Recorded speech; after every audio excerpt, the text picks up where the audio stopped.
Welcome to Clifton Health On Air. I'm your host, Danielle. And I'm your co-host, Lauren. And we are a local health department podcast here in Clifton, New Jersey. We are located 12 miles west of New York City. And we also service the township of Little Falls. Welcome.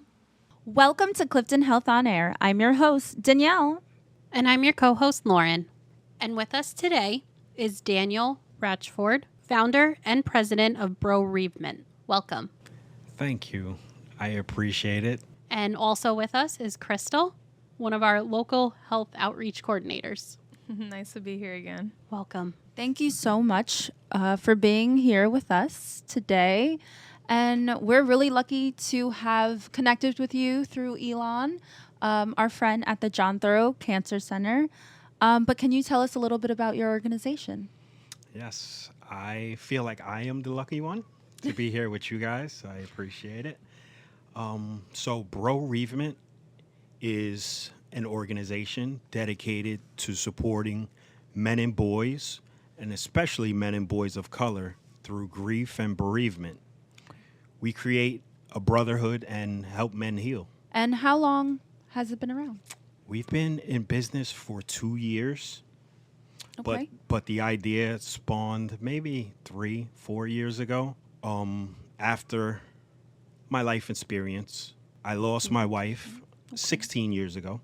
And through that, I learned that grief is different for men, the way we go through it. And I've learned that if you don't get those emotions out, it can physically and mentally affect you. Yeah. I am so sorry for your loss. Thank you. So you had a personal experience with grief, and this is how this organization came about? Yes. Absolutely. So tell us a little bit about the core mission and vision for this organization. So I'm going to go back a little. So, Okay. So Medina, my wife who passed, we dated in our teenage years, and at the age of 18 and 19, we decided to start a family. So after she gave birth to my son, she was diagnosed with a rare blood disorder. So within a month of her giving birth, she was rushed to the emergency room because her spleen had ruptured. So at the age of 19, we're kind of living this nightmare where we don't know exactly what's going on with her, but the doctors are doing surgeries like to remove her spleen. A couple months after that, she had a blood clot in one of her arms where they had to go in and do a surgery. So for the next 10 years, she was just in and out of the hospital with different surgeries, different ailments, strokes, heart attacks. It was just like horrible for me, for her, terrible. for my kids. Towards the end of her life, she had her legs amputated. So just thinking, just all the trauma that my kids went through, that I went through, that Medina went through, it was very taxing on our emotional state and our mental state. It was just, the kids would go to school and just not know if their mom was going to be there when they got home. So, could you imagine just living like that? It was a horrible toll on my kids, the trauma that they went through. And, just so after Medina passing, we still had all of that trauma inside of us and the grief and everything that we had going on with us. I tried my best to be the best dad possible, but it was a lot. I had a lot of pain, and unfortunately, I kind of went the way that most guys go, which was alcohol and smoking marijuana and pretty much doing everything possible to numb myself so I didn't feel that pain.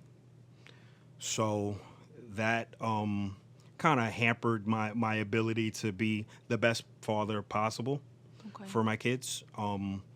I'm trying to help them with their grief, dealing with my grief. So I went through a very interesting, couple of years. But coming out of the fog of that, you know, I said to myself, wow, like I have a very interesting and unique story, and maybe I could help people just by Right. telling the story. So over the past couple of years, I've done journaling, which was suggested to me. Just I was sitting in the Uber, just telling my story, just like this, and the young lady was like, "You should write that stuff down. That's good. It's good stuff. Write it down, and see where it goes." And started writing in my phone and my notes, just jotting down stuff, experiences, and then one day I decided I'm gonna be brave. I'm gonna show it to all my friends. Okay. Through Wow. COVID, All we right. had those. Everybody had like a group chat going. Yeah, So- absolutely. Or like so- a video chat. So I threw it out to my guys, and I'm like, these are guys who could have conversations for hours about top 5 rappers and sports Sports. teams and all of that stuff. Yes. So I'm like, listen, guys, this is something I'm working on. Let me know what you think.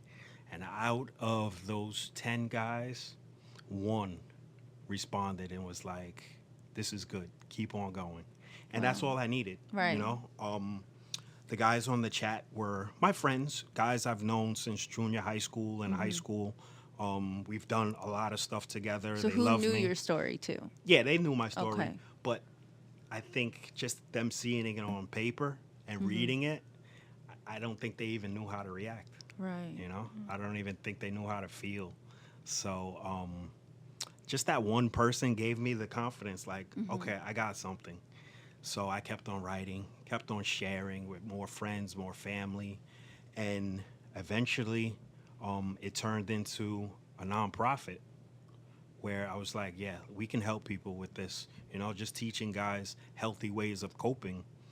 And it's bubbled up to Bro-reavement. Yeah, Wow. It's beautiful. What a story. thank you. Wow. The trials and tribulations, honestly. But it's good to be here with you, and Thank you. you're sharing your story and helping so many people.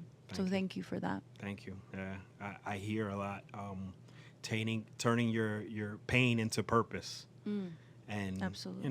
like I think somebody has to do Yeah. it. It's just, like when I thought of this, I kind of Googled just to see what groups are around just for guys, and couldn't find too many. When I was going through after losing my wife, I was looking for a group, and I was introduced to different guys, and through churches, and they were good people, but they were older. They didn't look like me. They didn't come from where I came from. I'm born and raised in the Bronx.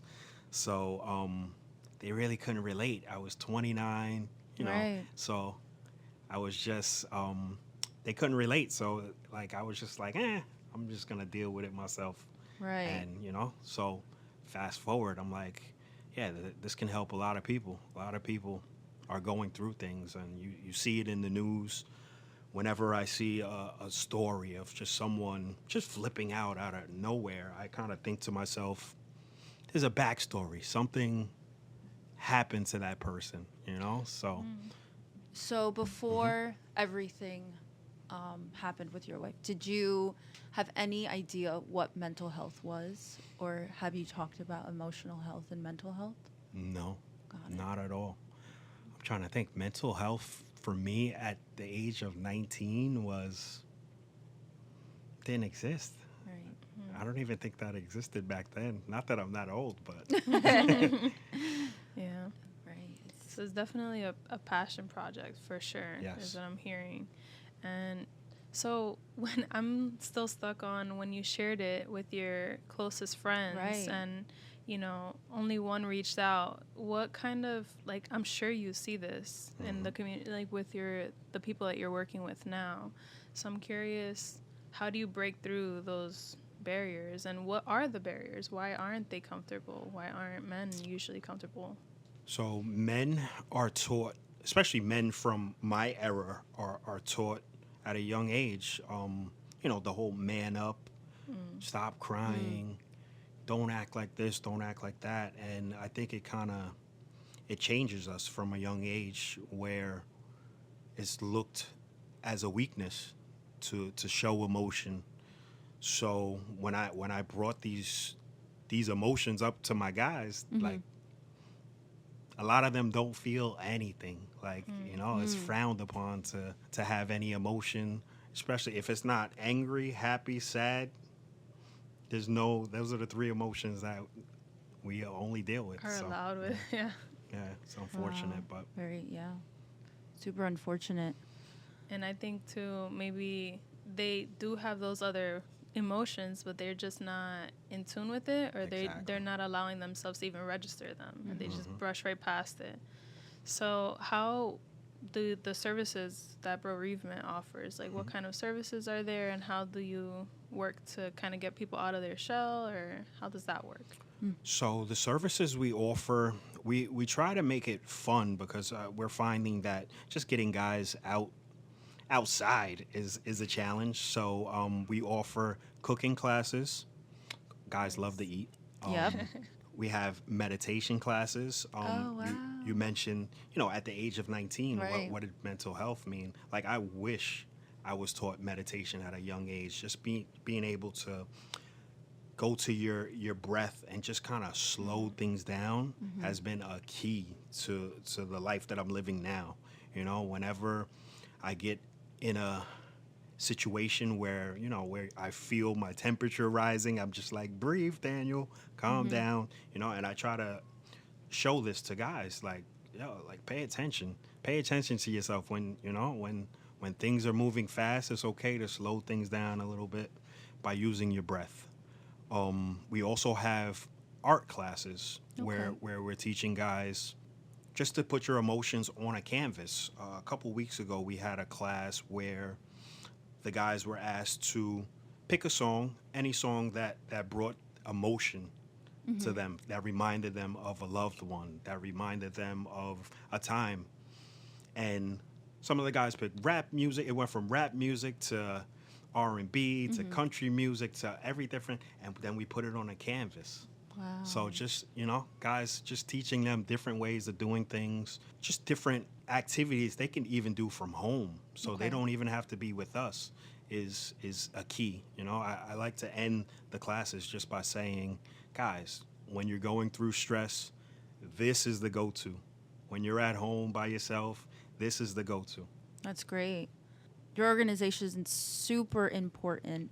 How do you get guys to come to it? So we've been doing a lot of health fairs, showing up there. Of course, we do the social media, trying to get the word out. But I am learning the key to this whole mental health world is women, especially with men. It's women. Women are the ones who are bringing this message home. Women are the ones who are telling their husbands, their sons, their fathers, listen, these guys are doing this. Just show up and see how it is. There's been a couple of times when the guys come to the class and we'll be cooking, and then we start the conversations after, like in the middle of the class, and we bring up grief and loss, and then I see the light bulb go on for some of the guys, like, oh, this is why she invited me here. This is why she told me to come. But, the guys come back, though. They come back, Right. Usually once we start the conversation just flows, and we don't have enough time. So just getting them there is the hard part, but women are the key. This is why I appreciate you guys for inviting me in here, just to get the word out about what we're doing. So thank you again. Of course, absolutely. And I'm sure it's like a positive snowball once you create that group of a safe space, honestly, for these gentlemen. Then they can model that behavior of being open with their friends like you were, right? So you probably started that in the group chat, and then I'm sure now you're able to communicate a little bit more with these men, and just seeing someone be open, it really does model and open up the space for you to open up yourself. So I'm sure that these men that are coming to these classes are also becoming influential and sharing that positivity and that absolutely, and comfort in possibly their they might families. have never felt that they had someone to relate to, or they felt alone. And so to come to these events that you offer to see, oh wait, I'm not alone. I actually can have a support system to pick me up, and it's not just my mom, my daughter, my wife. it's It's people. important. Yep. It's who I know important in the to be in a room with your peers, and you know, when you share your story, the guy sitting right next to you has this, not the same story, but a Right. similar story, and maybe he has a different approach to how he went about things, and you learn from each other, and like you said, you don't feel alone. And what's cool too, a lot of the younger kids are in the classes, and they're hearing and seeing men who look like them open up, and it's okay. We're human, you know. I know sometimes, you know, the world treats us a little cold and wants us to be looked at as less than human, but we're human, you know. Like a lot of the guys for the first time in their lives are being encouraged to open up in this space, and it's powerful. What age range do you help? We have kids from 11 years old all the way up to men who are in their 70s. My dad has popped up to a couple of classes. Wow. My dad, the relationship between me and my dad has improved times 10. Like I've seen my dad cry for the first time. I've seen my dad come to me saying, "I'm proud of you. This is great. Keep on going." Oh, that's So beautiful. just, Oh, you know, yeah, that's wonderful. just being able to create something for me, it's healing me every time. Like I'm in the room talking to the guys, it's healing. It's therapeutic, definitely. And also offering those alternative coping mechanisms, right? Mm-hmm. So that we don't have people just rely on the easy way out, right? Mm-hmm. So, which is just to not deal with your emotions and go to these substances that ultimately are not good for your health. So Oh, yeah, that's amazing. absolutely.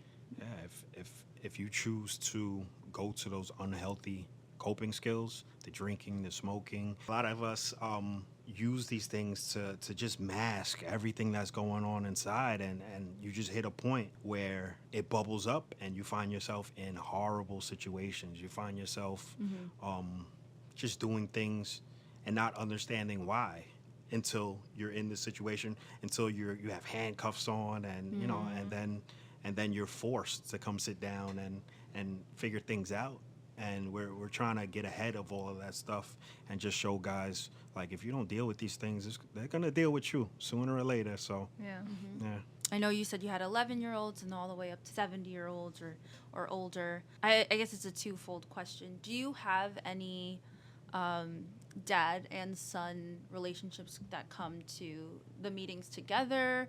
Do you have teenagers who come to you and say, "Oh, I'm struggling connecting with a father figure," or doesn't have a father figure at home? I guess that my question overall is, how is it generating with kind of that age gap for like high school to college? That's a great question. That age group is actually the age group that we're struggling to kind of bring in. Okay. Like from, let's say, 18 to like 27, 28, like we're missing that piece. So we've been going to different colleges and just trying to recruit guys and just talk to guys about just stress, your stress management. Some of the teens who are going to college are coming in with their fathers, Okay. you know, which are great. But this is why I'm here, to kind of get the word out, you know, like So that would be kind of like a challenge. yeah, definitely Okay. a challenge and an opportunity for us Yeah. to spread the word about what we're doing. We're doing fun and cool stuff. We're going to a Yankee game. They are inviting us to sit in the judges' chambers Lauren. in the outfield. They're gonna give us like judge robes and stuff. Like, how great is that? Like, out of nowhere, they reached out to us, and Wow. we're trying to do some programming with them, which is cool. Like, started out as an idea, you know, and the Giants have thrown us tickets. We went to a Knicks game. We're doing great things, and you know, I think to have that age group there would just add to what we're doing. I would love to get their opinions on, you know, what could make us grow. What do they like doing? We every summer we do a fishing trip. You know, just another way to kind of release some of the stress, enjoy the different environment. So, if you guys are out there, Bro-reavement. Look them up. Absolutely.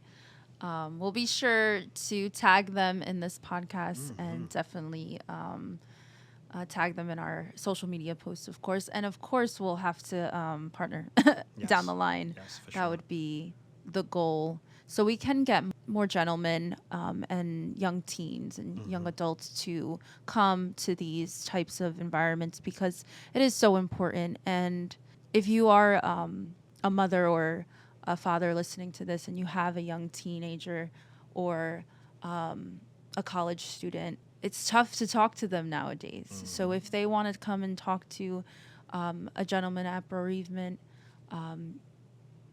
the contact information will be there, and they'll have fun. They'll have a good time, Yes. and they'll learn how to cook, and that's most important. That's very important. But they'll also learn how to cope with their stresses because it's tough. It's tough. Society has already instilled in many individuals, men especially, that it's no, you can't cry. It's looked upon as weak. It's looked upon as not being super masculine. So right now, Yeah. my son is 26 years old, and he knows everything that I'm doing, everything. And even for him, it's like, nah, I'm good. I gotta Right. work. I gotta do this. And I'm like, you sure? You sure? But when he does have time, he tries to pop up at the events. But still, he's reserved. Even though he knows everything I'm doing, he's still reserved. He still keeps a lot of things inside, which worries me. But I have accepted. Maybe I'm not the one Right. who's gonna be the one to kind of reach him. I kind of hope that he'll get it from someone else, and he'll kind of open up and just it's okay. Everybody grieves on their own time, so. Is there a specific community impact or community story that you would like to share? So I have a gentleman who I connected with through Sway in the Morning. I was driving around one day and heard him on the radio, and he was telling his story about how he lost his son. He left his social media information, so I decided to reach out and just said, "Hey, listen, this is what we're doing with Bro-reavement. If you're ever in Jersey, come through. Come to one of our events." So he popped up, and he has been coming back Wow. to all the events that we throw. He's gone to the fishing events, the Yankee games with us.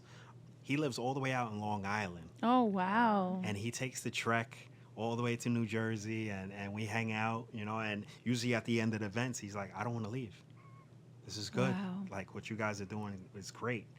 And recently, he started his own nonprofit to honor his son who died by suicide. And he is, I look at him as a brother now, so whenever he needs advice from me, not that I've been in this business for that much longer, but I try to give him as much information, and I'm trying to see everyone win. So, especially, I'm super glad that I connected with him, and just to provide him some sort of safe space has made me feel great. Yeah, that my job is, I Yeah. feel good because when No, I you started, help I only someone, aimed yeah. to help one person, And that and it's bubbling up. Yeah, and that speaks to the effectiveness and also just the comfort that's built in those activities, those events that you host, because they keep wanting to come back and they feel comfortable.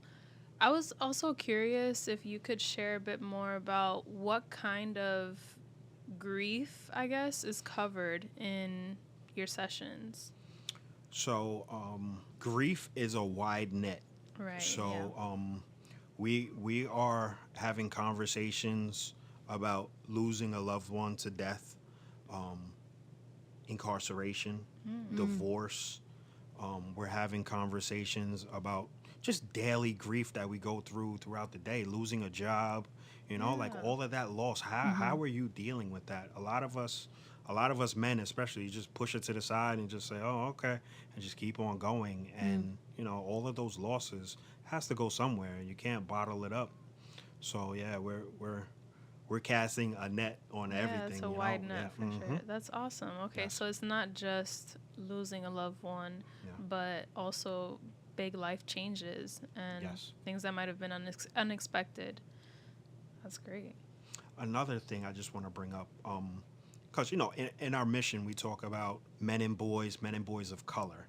So Caucasian men are invited. We don't discriminate. Like, if anybody wants to come, please come and experience. The reason why we put that in the mission is because I'm an African American male, and when I was going through what I was going through, it's like I needed that space for us. So we created it. But all men are invited to come. This is open for everyone. Just be open to just the feedback and the conversation. So it is open. Looking at the future, what do you see for bereavement, for long-term goals and opportunities that this organization can do? I'm learning to dream big. Mm-hmm. So I'm thinking we could take this nationally. Wow. Why couldn't we have this in every city across the United States, across the world? Why couldn't we? I think what we tapped into is something special and something it hasn't been tapped into. Like, I don't see anybody really looking for men to start healing. So I think we can grow this across the country. Other thoughts that I've had, dreaming big, creating an app where guys can kind of follow what we're doing, come to our classes, do meditation off of the app. Okay. My brain, I think about this before I go to bed. When I wake up, like, this is something that I see myself doing for the rest of my life. So, I definitely dreaming big and trying to do as much as possible with this org. That's wonderful. Yeah. That's really great. Short term, we're looking to create just a virtual platform where we can start branching out and start reaching out to different guys across the United States. I expect that to come soon. We're figuring out to possibly do a podcast like this, or just some sort of group where we can meet up and just have conversations. Do you do support groups in different... I'm just saying that because we were last year looking for a men's support group during Men's Mental Health Month. So is that something you think we can possibly partner on? For sure. Yeah, we're Awesome. open. We're open. This is what we're doing. Yeah, so for sure we could definitely do something. Yeah, we're looking to create those spaces for guys. I don't want someone to feel like I felt years ago, where there was nowhere to go. There was, so we're trying to get the word out with what we're doing. So any way we could possibly grow this thing, I'm open to it. Awesome. And speaking of growing and doing outreach, you do work, I know you mentioned, in Bergen and Passaic County specifically. Could you speak a little bit about the Clifton Health Department and how we are working together and how we will be working together in the future? So we are looking to partner with you guys to possibly just throw events in Passaic County and Clifton, where we could bring guys in and just show what we're doing. Cooking classes, possibly, meditation classes, just like I said, to create these spaces where guys can come through and start getting some of these emotions out and just feel like it's okay to open up and be a little bit vulnerable, and and the guy next to you kind of knows what you're going through. I think that's important, and we're definitely looking to do as much as possible. Yeah, that's awesome. Yeah. And It was great meeting you guys. Yes. Yeah, it's great, too. and we look forward to it. And we're gonna do as much social media and push for all the events that we partner with, so we can get those who need it Yeah. in the room. Yeah. It would be nice for Yeah. healthy to become cool again. Yeah, I don't know. I don't get it's it. cool to me. Yeah, me too. Like, When did it stop being cool? Yeah, I don't know. No, it's an awesome organization, and we're so lucky to have you on this podcast. We are looking forward to everything that Bereavement has done and it will be doing in the Clifton community. Yes. Thank you. So thank you for that. Is there any final words or any resources you would like to share with our listeners?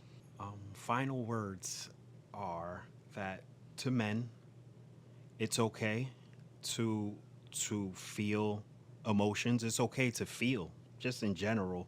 Like, I think so many of us, we walk around just wanting to be numb to the world, and I don't care about this, I don't care about that, until something happens to you that you really care about and you don't know how to deal. So it's okay to feel, I think that's part of being human, to be able to feel all the emotions. That's why we were put here, to feel all of these emotions, from being happy to being sad, grieving is a part of life, we're all gonna go through losing a loved one, and it's okay to feel it. I nowadays, when someone close to me loses a loved one, like, I don't even try to cheer them up anymore. I kind of let them go through it. I just try to be there for them. I've learned that it's not my job to make a person happy, but I'm there to support you, to get you there, So I'm learning just like everyone else. I'm not perfect, but we created this thing to kind of help us all improve. So guys, find us. We're here.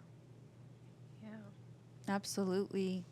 Well, thank you so much, Daniel, for sharing your organization with us. And if you have any specific questions, we will make sure to put a link to bereavement in our bio. We'll make sure to tag them in this episode. And if you have any specific questions, you can also reach out to Clifton Health On Air's email address. Is there any other contact information, or they can find all contact information on the website? So on the website, Bro-reavement.org, we have a Facebook, we have an Instagram where we usually post all of our flyers and all the events that we have going on.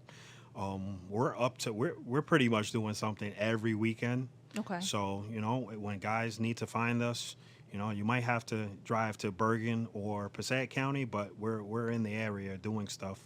So, we're here. Okay, wonderful. I hope this was a great conversation for everyone listening. But if this was a tough conversation and you still have a lot of questions, feel free to reach out to the Clifton Health Department. We do have a social services division here, and we'll be happy to provide you with any resources, specifically the bereavement contact. So thank you so much. Lauren, take us out. Don't forget to tune in to our podcast every other week for a new episode. You may visit our website at www.cliftonNJ.org. Follow us on social media. We are on Facebook and Instagram. Our handle is Clifton Health. If you have any questions, you can email us at health@cliftonnj.org. And before we leave today, let us ask ourselves, did you make a difference in someone's life today?